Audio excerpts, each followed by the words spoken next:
untuk membeli pakaian-pakaian yang lebih sopan.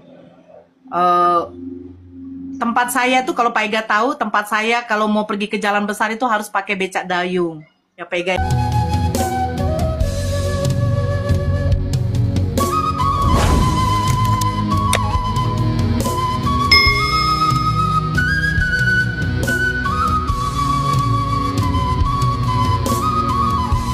Ya kan Pak Ega tahu. Kalau mau ke depan, karena rumah saya di belakang Bulog, harus pakai becak dayung. Nah di becak itu baru saya pakai jilbab. Ketahuan saya itu waktu ada tante saya, bukan tante kandung, tapi karena satu marga, itu waktu melintas di depan tempat kerja saya itu melihat saya pakai jilbab. Diteleponlah bapak saya. Ditelepon bapak saya pulang dari kantor.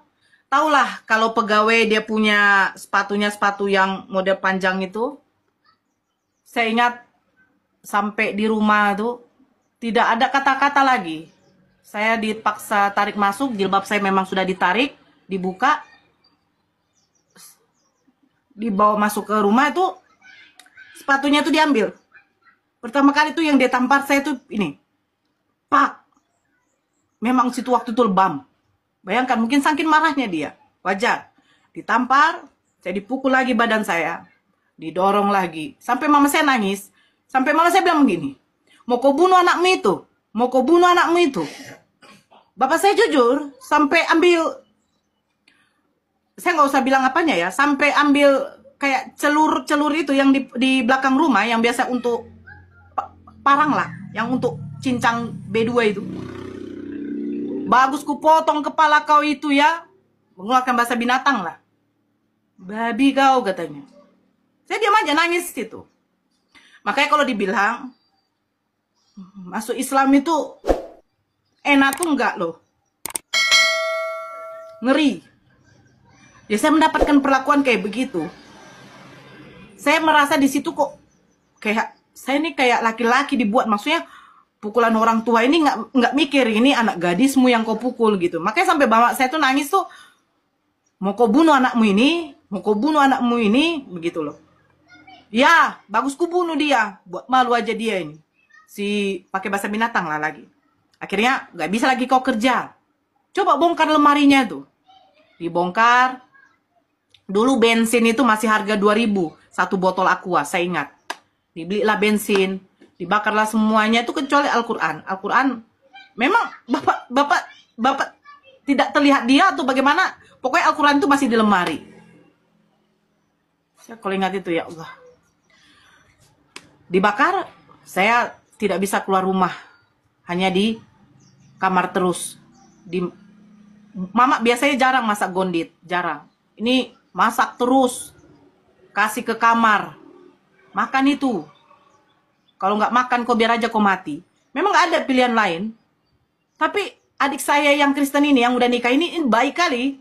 Dia ketok dari jendela, Kak Nora, kau belum makan kan?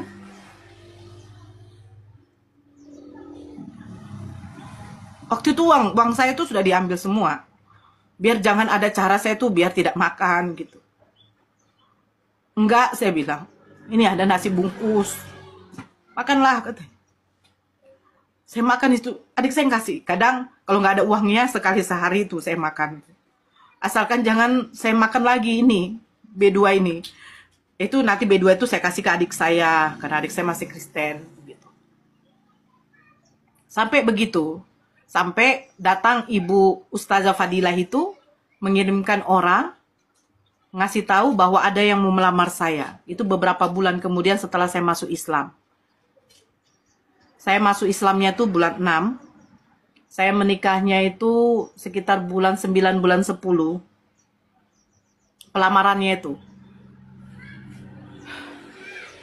Saya terima, saya waktu itu setelah menerima dengar begitu, saya sholat, saya tidak tahu sholat istikharah, saya nggak tahu. Saya taunya dapat zuhur, saya sholat, saya minta sama Allah, ya Allah, kalaupun ini dengan cara ini saya harus keluar dari rumah, biarlah saya terima lamaran dari laki-laki ini. Saya tidak kenal laki-laki ini, nggak tahu saya. Akhirnya saya sampaikan kepada orang itu, Saya sampaikannya itu, saya suruh adik saya telepon ke nomor ini. Waktu itu masih telepon umum. Waktu itu masih pakai apa tuh yang pakai kamar-kamar itu? Telkom, apa tuh? Pakai koin. Seperti itulah. Baru saya di telepon adik saya sampaikan, iya Kak Nora, nanti hari apa ini mereka mau datang lamar, suruh mama dengan bapak siap-siap. Saya bilang, Pak, ada yang mau melamar saya. Siapa? Namanya ini, agama Islam. Memang anjing kau. Memang itu saja otak kau. Islam aja otak kau, katanya. Kau makan babi itu juga tidak berubah otakmu, katanya. Saya diam aja situ, saya diam. Pokoknya intinya mereka datang. Mereka datang, bapak dengan mama pergi. Yang menerima lamaran itu saya.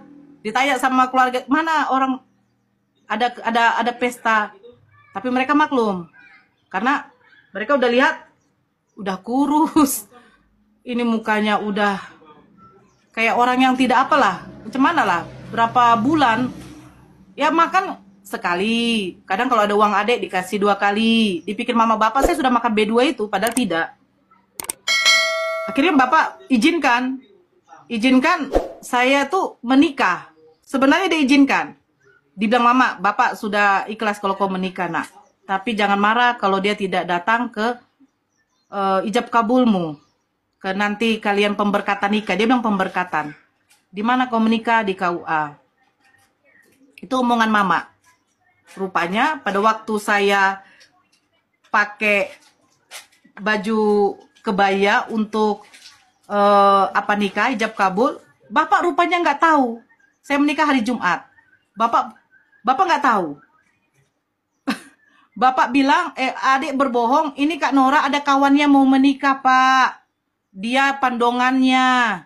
Kok pandongannya pakai baju kayak begitu? Saya nggak pakai jilbab itu. Padahal pengen pakai jilbab, tapi untuk mencegah, jangan terjadi pencegahan itu, saya nggak pakai. Bapak curiganya ada bunga pengantin, melati itu. Akhirnya, adik saya sendiri yang cari oplet, yang dibayar itu 20.000 untuk mengantarkan saya ke KUA. Saya pergi ke KUA, rupanya bapak udah pulang, marah, dia datangi KUA dengan mama. Karena di situ orang memang betul rame, bapak mungkin agak bisa mengontrol emosinya ya. Baru giliran kami yang mau diakadkan, disuruh masuk, ini dia baca berkas. Oh ini yang adik yang mualaf itu ya, berarti orang tuanya nggak bisa jadi wali ya dek. Saya sebagai ganti walinya ya, katanya. Ini nanti bapak, saya lupa tuh bapak siapa tuh. Yang menjadi penghulunya, yang menikahkan nanti ya dek, ya. Berarti orang tuanya nggak datang ya dek? Itu pertanyaannya. Saya bilang nggak datang, rupanya bapak udah di pintu. Saya orang tuanya. Masuk. Wali hakimnya minta izin. Pak, saya wali hakim, minta izin untuk menikahkan putri bapak. Karena bapak masih Kristen, bapak tidak bisa menjadi wali. Ya udah, nikahkan aja anak saya itu dengan seperangkat alat tai, katanya. Dari situ memang nangis. Setelah hijab kabul. Seperangkat apa diulang? Seperangkat alat tai. Lanjut. Katanya. Saya situ setelah hijab kabul, otomatis saya sungkeman. Itu bapak nggak mau. Mama yang nangis. Karena bapak tuh udah bilang kalau memang dia sudah memilih untuk apa, berarti dia bukan anak kita lagi. Dia harus jangan lagi dia temui kita. Kau ingat ya mak ya, kau jangan lagi temui anak ini bukan anak kita lagi. Kau ingat itu. Mama tuh orangnya penurut sama bapak. Akhirnya pas saya giliran mau sungkeman sama bapak tidak terima. Dia bilang, mulai saat ini kau bukan anak saya lagi. Jangan kau pernah injakkan kaki kotormu itu di tanah kami. Dia bilang di tanah, berarti udah mengerti. Jangankan di rumah, di halaman rumah aja dia sudah tidak izinkan. Kau terserah kau, mau nungging kau di sana, mau kau bentur-benturkan kepalamu di lantai sana, kau cium-cium lantai itu, terserah kau. Sekarang kau bukan anakku lagi. Saya nangis, saya pergi. Saya pergi sampai itulah Bang Handi, sampai berapa tahun tuh? 2003 akhir saya menikah. 2007 pertama kali bapak saya temui saya lagi di rumah. Dia datang ke rumah.